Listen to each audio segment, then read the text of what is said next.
Достар, бәріне сәлем. Қалдарыңыз қалай? Бүгінгі бес сөйлем төрт тілде. Today we slept well. Today we slept well. Бүгін жақсы ұйықтадық. Мы выспались сегодня. Бүгін ұйыдық. I made pancakes today.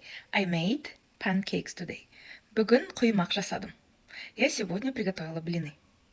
Бүгін креп яптым. I wear bright clothes.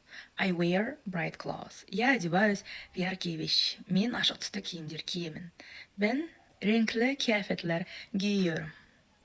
Tomorrow they are going to meet their friends. Tomorrow they are going to meet their friends. Ертең олар достармен кездесуге барады. Завтра они встречаются с друзьями. Yarın arkadaşlarıyla buluşmaya gidiyorlar.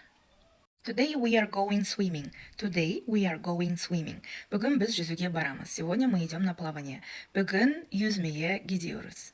Осымен достар, 5 сөйлем болды. Бүгінгі өзім түрік тілін үйреніп жүрмін. Әр күнде бір сөздер, сөйлемдер үйренгенге қуаныштымын. Бірге тілдер үйренейік, қосылып қойыңыздар, лайк басып отырыңыздар. Сіздерді жақсы көремін. Көріскенше, görüşürüz. See you later.